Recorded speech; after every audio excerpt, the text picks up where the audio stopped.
Night has a way of stretching longer when you are alone inside your home. The quiet that should bring comfort often betrays us, replacing safety with an unshakable sense that something unseen is watching. Across towns and cities, in houses that look just like yours, people have faced events so disturbing they can scarcely speak of them.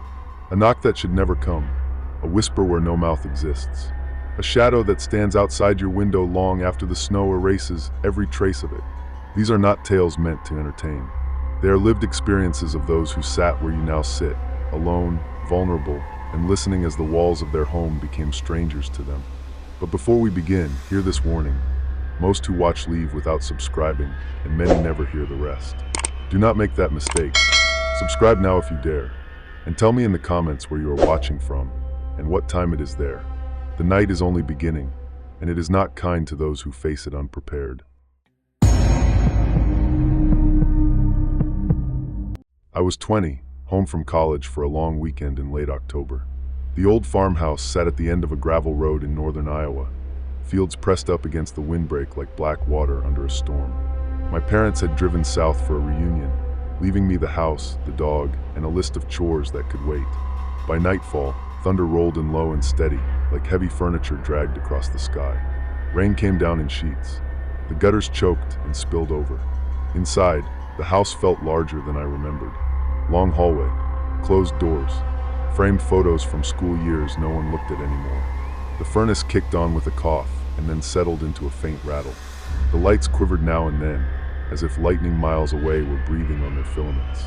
Each board in the floor had its own voice, and when I walked from the kitchen to the living room, I could hear them speak one by one, left to right, following me. I made coffee to keep my hands warm and tried a movie, but the storm kept stepping on the sound. The dog would not leave the rug near the couch. Her ears lifted at each roll of thunder, then settled. When the power dipped, the television cut to a silent blank, and in that instant the whole house had the strange quiet of a held breath. I kept telling myself there was nothing to worry about. It was a normal storm. It was just an old house. Still, I could not shake the feeling that the hallway was longer than it should be, that the rooms were listening. I muted my phone to stop the weather alerts from buzzing. The dog stood, paced to the front door, and sat. She stared at the wood like she expected it to speak back. Lightning flashed without sound. The kitchen window showed the yard as a white square, then darkness again. I turned off the living room lamp, telling myself I wanted my eyes to adjust, but the truth was, darkness felt honest. It would show me what was there and what was not. I set the cold coffee aside and listened to the rain drum the porch roof in a steady, numbing rhythm that seemed to pull the night closer to the house, inch by inch. The first knock came as a flat, hollow tap that the storm could not hide. 3 precise raps, spaced evenly, the way a person would knock who did not want to be rude. The dog went rigid. She did not bark. She looked at me, then at the door, then back to me as if asking which one of us should answer. I checked the time. It was after 11. Too late for a neighbor. Too late for a delivery. I waited, hoping I had imagined it. The rain thickened and slanted, the wind pushing hard enough to set the porch swing squeaking somewhere beyond the door. Then again 3 raps. Not louder, not rushed. The same measured hand. I walked to the peephole and pressed one eye to it. The porch lay empty under a drenched square of light from the ceiling fixture. Rain blew in at an angle, needling across the boards. No figure. No car headlights at the end of the drive. Only the swing moving back and forth, as if someone had given it a single careful push. There was a third knock, softer this time, as if the knuckles were pressing the sound through the wood rather than striking it. I flicked on the porch light and cracked the door. Cold air slid in, smelling like wet earth and metal. I stepped out, one foot on the threshold, the other still in the warm room. The dog stayed behind me, making a sound that sat low in her chest but never rose into a bark. The porch boards were slick. The wind pushed rain across them in lines. From the doorway to the top step, I saw no footprints, which did not surprise me at first. Rain can erase a lot.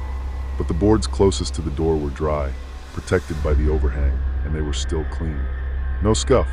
No dark shapes where shoes might have dripped. I shut the door and latched it. My phone lost its signal in that instant, the bars falling from 2 to none. I tried the weather app. The wheel spun and refused to load. The house hummed with the old furnace, with the refrigerator, with the patter of rain.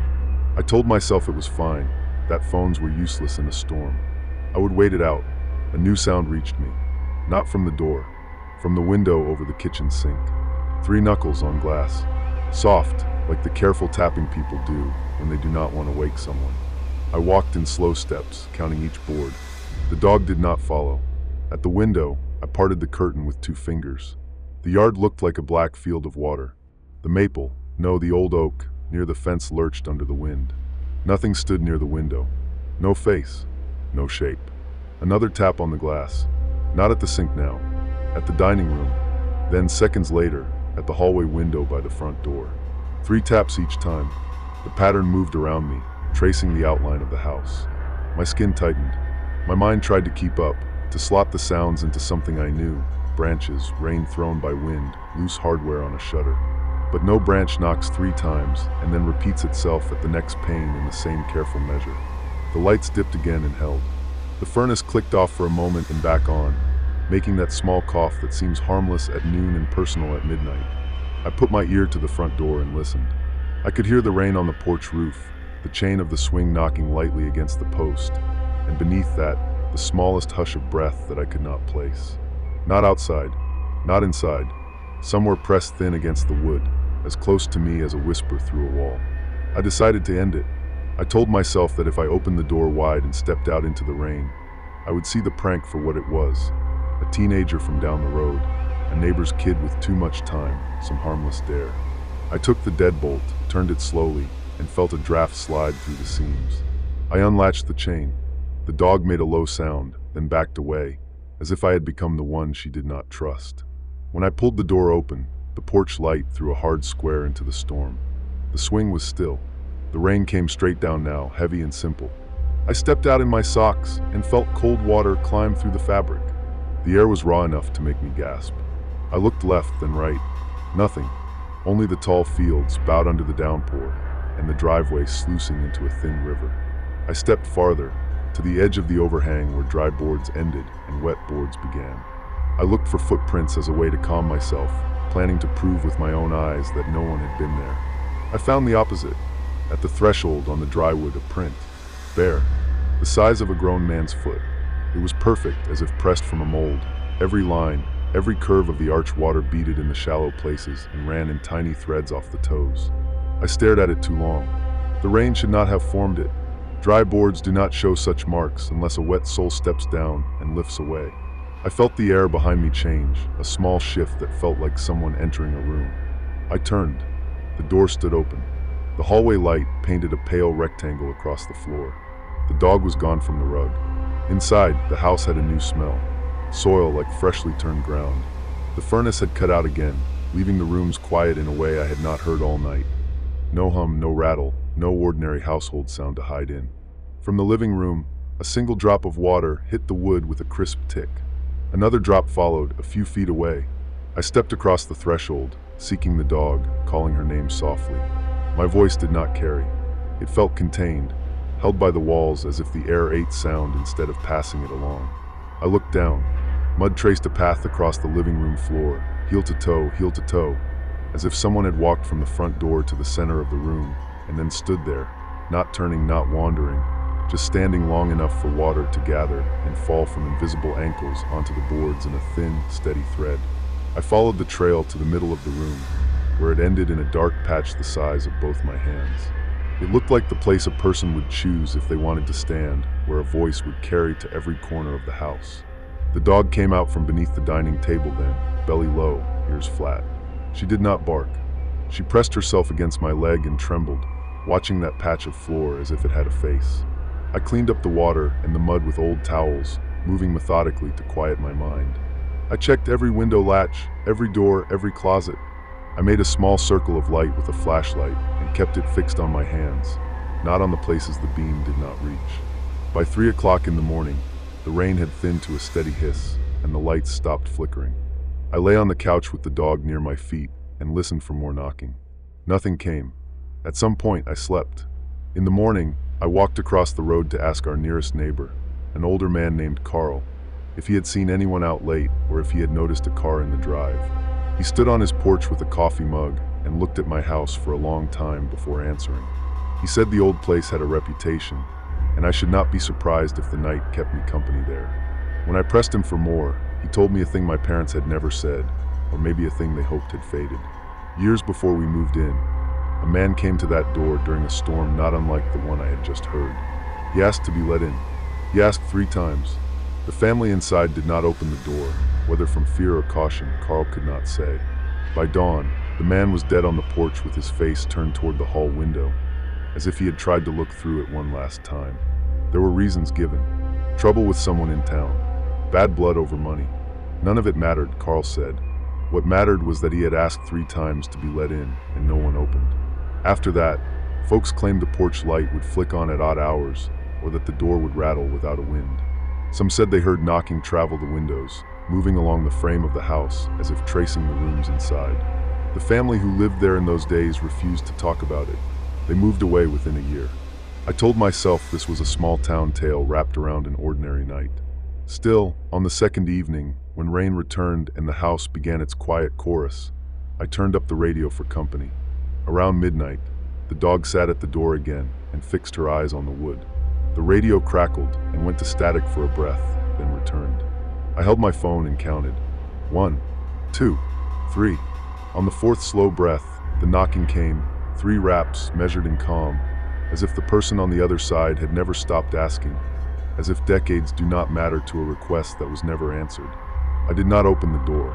I did not even look through the peephole. I sat on the floor beside the dog and waited for the sound to move to the kitchen glass, to the dining room, to the hall. It did. It completed its path and then fell quiet. But quiet did not mean gone. In that house, quiet taught me what Carl had tried to say without scaring me. Some knocks are not visitors. Some knocks are the house remembering a question that no one answered. And once you hear it, you know why it returns. It is not finished. It is not asking you. It is asking itself at your door for as long as you live there. I moved to rural Pennsylvania when our son turned 4. My husband worked nights at a plastics plant outside of town, a steady job that kept the lights on and kept him away from home from dusk to dawn. On those shifts, it was just me and our boy in a farmhouse that looked calm in the daylight and too large after sunset. The place sat back from the road with a single line of trees along a crumbling fence. There was a grain silo to the west, and past it, a strip of low marsh where fog sometimes settled before dawn. I told myself the house was sturdy. Old beams, slate roof, thick doors that closed with a solid weight. Our routine was simple. Dinner at 6 o'clock in the evening. A bath, a book. Good night to the stuffed rabbit and the glow-in-the-dark stars on the ceiling. I would crack the window to let the outside air in, then sit on the edge of the bed until his breathing leveled out. When he slept, I went downstairs, washed dishes by hand, and left the kitchen light on for a sense of company. The television stayed low with subtitles. The dog, a slow, gray-muzzled shepherd, stretched on the rug by the back door and pretended to guard us. The attic stairs were in the hallway between my son's room and ours. 10 steps up to a wooden door. It had a little hook latch that clicked when the house shifted in the wind. On the first night I noticed it, the sound came just after 10 o'clock at night. A click, a sigh of wood, then faintly the kind of creak you hear when someone puts weight on an old board and lifts it again. It was probably nothing, expansion, contraction, the living breath of an old structure, but it put a line of cold along my neck. At 11 o'clock, after a second cup of tea, the creak came again. Same spot, same weight. I checked my son. He slept with one hand on the rabbit's ear and the other palm open, like he had fallen asleep in the middle of a question. I stood in the hallway under the attic door and listened. The house settled. The kettle ticked as it cooled. The dog stirred and huffed. The quiet felt crowded, as if the air had people inside it who were all holding very still. The next night, I found the wooden train my son kept on his windowsill moved to the floor near the vent. He might have done it and forgotten, so I set it back. At 10 o'clock, the click sounded above me. At 11 o'clock, the same short groan of boards. This time there was something else beneath it. A small sliding noise like a box being nudged an inch and stopped. I swallowed and counted to 20. The dog lifted his head, stared at the ceiling, and then set his chin down again, as if he had already accepted whatever we were living with. By the third night, the pattern had settled into a schedule. 10 o'clock for the latch sound, 11 o'clock for the single step. I sat at the kitchen table with the list of chores for the next day and watched the clock as it turned its face toward those hours. At 10 o'clock, the click arrived on time. At 11 o'clock, the house announced the wait above me. I stood very still so that my heart had a chance to slow. When I walked down the hall to check the bedrooms, I saw that the door to my son's room, which I always left almost closed, had opened by 2 inches. He slept through it. The stuffed rabbit lay on the floor beside the bed with its ear bent under its head. I locked the back door. I checked the windows. I set a chair under the attic latch without touching the door itself. A thin gesture that did nothing but make me feel less passive. At midnight, the sound changed. It was no longer a single step.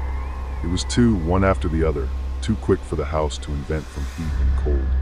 Then at 1 o'clock, when I had almost convinced myself the night was over, something reached me through the ceiling that was not quite a voice and not quite wind.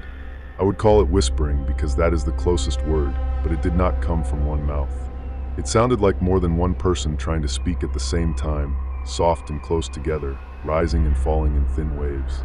I turned off the television to make sure I was not hearing the sound bleed from the speakers. The whispering did not stop. I stood under the hall light, listening with my mouth open so I would not forget to breathe. Words hid inside the sound, almost clear and then taken back. A name tried to form. Another pressed into it. I could not catch any of them, only the sense that each voice was small and intent. The dog growled low and then walked to my son's doorway, planted himself there, and would not move. On the 5th night, I placed my phone on record and slid it into the attic stairwell through the gap under the door. 10 minutes later, I pulled it back. The track captured the creak. It captured the slide. When the soft voices began, the screen lit as if something had touched it. The waveform rose in thin teeth. I replayed it with the volume all the way up. The noise was a crowd compressed to a whisper. A child's laugh that did not lift. A string of syllables that might be a word and might be breath. I should have called someone. I told myself there was no point. If I could not describe it to myself, how would I describe it to anyone else? My husband's next day off was 3 days away. I did not want to wait. The timing had become a metronome for fear. 10 o'clock, 11 o'clock, midnight, 1 o'clock. On the 6th night, after I set my son to bed and watched him crumble into sleep, I took the flashlight from the pantry, tightened the strap until it cut into my wrist, and stood at the base of the attic stairs. The dog stayed in the hall, facing the door, tail low, eyes glassy. I lifted the latch and felt the catch release with that tiny metal click I had been hearing all week. I stepped up. The flashlight shook with my pulse. The air on the stairs was colder than the hall, as if the space above had its own weather. At the top landing, I pushed the door with my shoulder. It stuck, then scraped open, dragging across grit. Dust hung in slanted lines, disturbed by my breath and the thin wind through a vent. The attic was wider than I expected, with rafters that pressed down like low ribs. Old boxes sat along the edges. A cradle leaned on its side, near a trunk with a missing handle. It smelled like dry wood, mouse droppings, and an old sweetness that might have been paper left too long in heat. I moved the light slowly. I did not want to surprise anything, including myself. The beam passed over a stack of quilts and an oil lamp, then stopped at the center of the floor. The dust there had been brushed away in a wide circle. In that circle, arranged with care, lay toys I had never seen in this house. A tin horse with chipped paint, a cloth doll with one button missing from its face, 3 small wooden blocks with letters carved into them, and a metal spinning top with a red stripe. They were set facing inward, as if they were the audience for something that once sat in the middle and could be persuaded to return. My light hesitated on the blocks. The letters were shallow but clean. Someone had wiped the dust off them, recently enough that the wood still held a dull glow. I knelt without meaning to and traced the letters without touching. It looked like the start of a name, then a second name that crowded the first. I listened. The whispering rose from the roof beams like air leaving lungs. Not a wind, not vermin. Words, almost. As I leaned in, the doll shifted an inch toward the tin horse, not rolled by a slope, not caused by my footstep. It moved as if a hand that I could not see had nudged it closer to its place in the ring. I replaced the doll in the exact spot from which it had moved, not because I wanted the arrangement to continue, but because I did not want to disrespect whoever or whatever had said it that way. I took the blocks and placed them gently in a line at the edge of the circle, then backed away. The whispering thinned.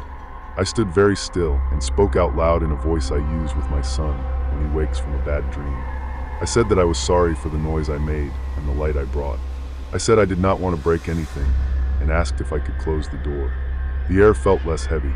I stepped out, pulled the door gently, and lowered the latch. The next morning I drove to the county office where they keep public records. The clerk behind the desk, a woman with patient eyes, pulled a thin folder from a drawer when I told her our address. She said there had been a fire here in the 1930s. Not the whole house. The clerk tapped the paper. The attic, a space heater and a string of clothes. The mother had passed out from smoke near the stairs and survived. 2 children were found near the center of the room. The report said they were crouched together beside a pile of toys. Their names were listed on the last page. 2 short names that could be said in one breath. I copied them into my notebook and stared at the letters until my eyes watered. When I came home, I waited for 10 o'clock with the notebook in my lap. At 9:55, I stood under the attic door. At exactly 10 o'clock, the latch clicked. At 11 o'clock, the board above me took on weight. I said the first name. The whispering paused, then grew again, like a radio catching a station. I said the second name. Something passed through the ceiling that felt like a sigh, not a cold wind, not an animal, but a release of attention. At midnight, I climbed the stairs with the flashlight, my voice steady. I set the blocks in the circle to complete both names. The doll leaned toward the tin horse on its own, as if drawn by a rule older than the house. When the clock on the stove downstairs marked 1 o'clock with a soft chime, the whispering for the first time took on shape I could follow. 2 names repeated, soft, overlapping, again and again, neither one dominant, neither one willing to leave the other behind. After that night, the schedule changed. The latch did not always click. The step did not always groan. When sounds returned, they were softer, as if the house were practicing how to be quiet again. My husband heard none of it and thought long hours were wearing me thin. I did not argue. It was easier to say I was tired than to describe how sound can become a person when it repeats at the same hour each night. I kept the attic as I had found it. I did not box the toys or wipe the dust ring away. When storms moved across the fields and the wind carried the smell of wet wood into the hall, I waited for the whispers and answered with the 2 names. Not loudly, not as a ritual, just as you would answer children who have called from a dark room, to let them know someone hears them and will stand in the doorway until they fall asleep. I teach English at a public high school on the coast of Maine. In January of last year, the district stayed open through a stretch of hard weather, and grading piled up until it followed me home like a shadow I could not outrun. On a Friday night, I brought a full bag of essays back to my upstairs apartment. The building was an old split cape that had been trimmed into 2 units. My place sat at the top of a narrow staircase with a landing that faced a large window over the driveway. From there I could see the road, the cove beyond it, and the wide gray sky when daylight lasted long enough to matter. That night, snow fell steadily and erased the world by inches. The street lamp across the road turned each flake into a tiny falling needle. Inside, the only sound came from the radiator in the living room, a metal hiss and a soft crackle as heat moved through old pipes. I set the essays in stacks on the coffee table, turned on the desk lamp, and told myself I would finish at least 5 before midnight. My cat, a faded orange thing who does not earn his food, parked himself on the arm of the couch and stared at the window like it owed him an apology. I made tea. The cheap kettle rattled on the coil and went quiet. Outside, the wind came in slow pushes, heavy enough to set the bare branches of the maple near the drive tapping the glass in a soft, steady beat. I moved the blinds half open to watch the snow while I worked, a habit that makes the room feel less closed. The first essay was strong. The second was full of long sentences that did not know where they were going. I wrote careful notes in the margin. Around 11 o'clock at night, the storm thickened. The street lamp dimmed to a faint halo. I adjusted the lamp on my desk and noticed, without meaning to, that the dark of the window had taken on depth. It did not feel like an open view anymore. It felt like a surface. I looked up from an essay on a poem about winter fields and saw a shape outside my window where there had been none before. Tall, a little wider at the shoulders than at the waist, the height of a grown man standing close enough that I could not see a face, only the dark cutout of someone fixed just beyond the glass. I told myself at once that it was the tree. Wind had pushed a branch into view. That was the entire answer. I stood and pulled the blinds all the way up to correct my eyes. The maple swayed, but its limbs did not line up with where the figure had been. I placed my palm to the glass and leaned in. The street lamp flickered. A flurry of snow swam through the light and hid the driveway for a moment. When the gust eased, the driveway returned, smooth and white, without tracks. The car sat with a cap of snow on the roof. No footprints led from the road to the building. No marks. Nothing. Still, as I stepped back, the feeling returned that someone was standing just outside my view line, as close as anyone could be without fogging the glass with breath. My phone buzzed with an alert about the storm. I turned it face down and told myself to stop inventing fear. I grated another paper. The radiator popped once, then hissed. The cat changed positions and went back to watching the window with the alert calm that animals get when they are trying not to make a bad thing worse. At 11:30, the lights flickered and steadied. The apartment seemed to hold its breath for a heartbeat.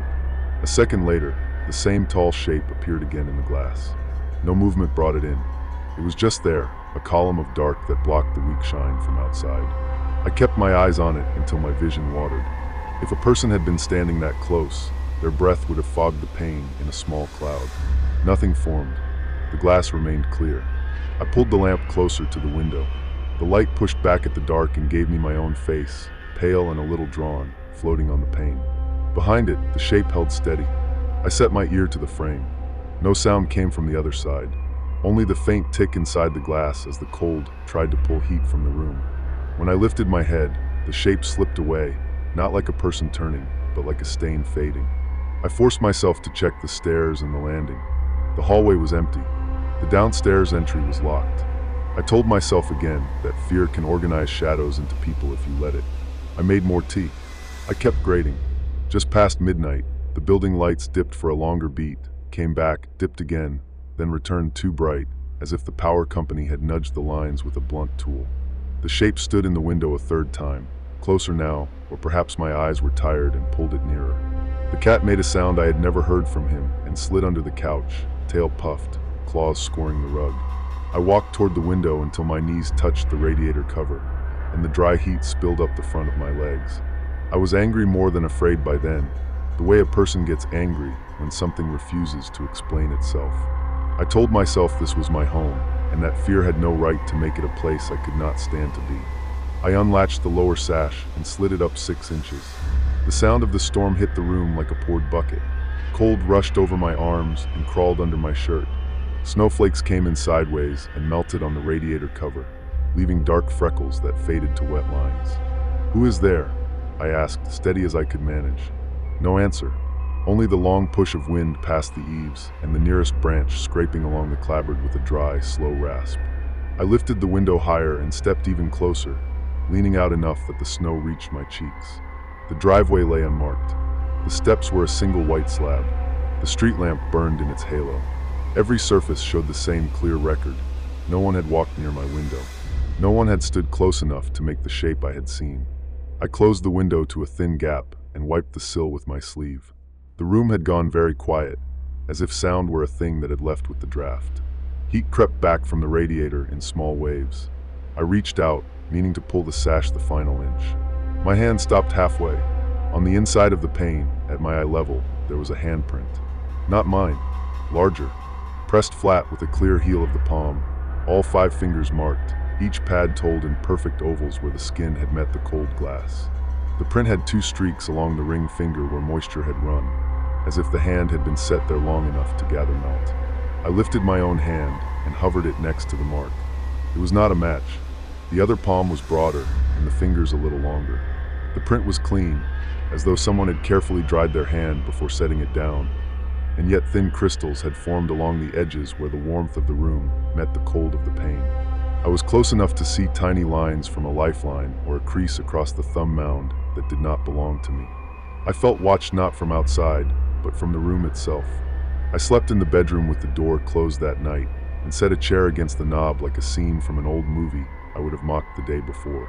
I woke at 3 o'clock in the morning from a dream in which I stood at the window, unable to tell whether I was looking out or in.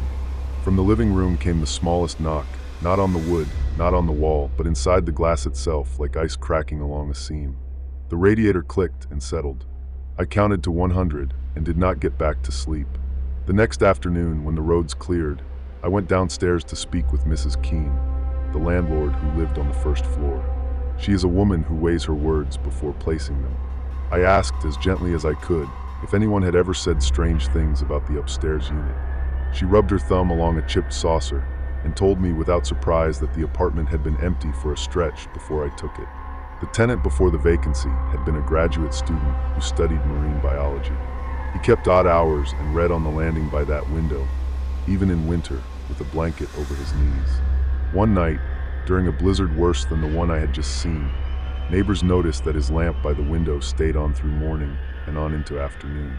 When the landlord let herself in, the heat was still running, the tea kettle empty but warm on the stove, and the couch half pulled toward the glass as if he had been listening to something outside. His papers were in neat stacks. His coat hung on its hook. There were no prints on the stairs except hers. He was gone. A police report sits somewhere in a file with a date on it, but no answer. The last person who saw him said he was standing at the window at 2 o'clock in the morning, looking out like he could see a light on the water that no one else could see. I wanted her to tell me that he moved to another town or another coast. She would not. She did not like to speak about it.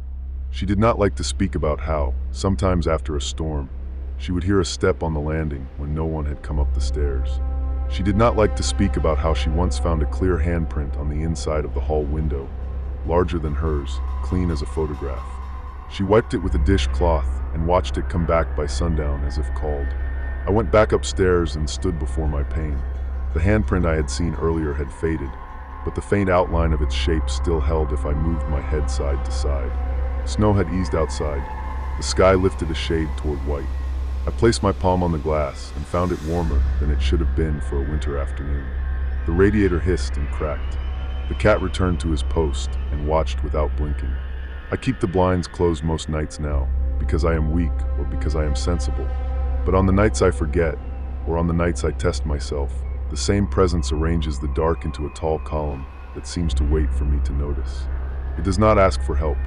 It does not ask to come in.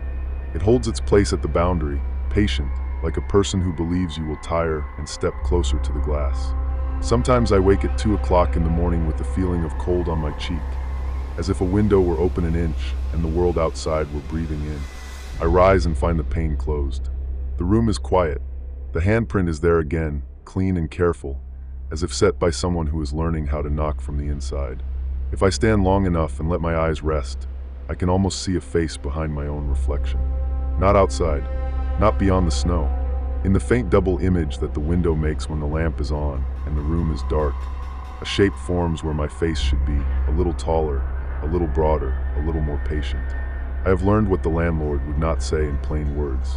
Some places are not waiting for a visitor to arrive. They are waiting for you to join the one who never left. As the storm fades and the house falls back into silence, one question remains. What is it that still waits at the door? Do you believe it's truly gone, or is it just waiting for someone else to open it? Let me know your thoughts below. What do you think was behind the knocks? Which part of the story terrified you the most? If you don't want to miss more chilling true horror stories like this, make sure to subscribe and turn on notifications. You might never know what might be knocking next, and you won't want to miss what we uncover next.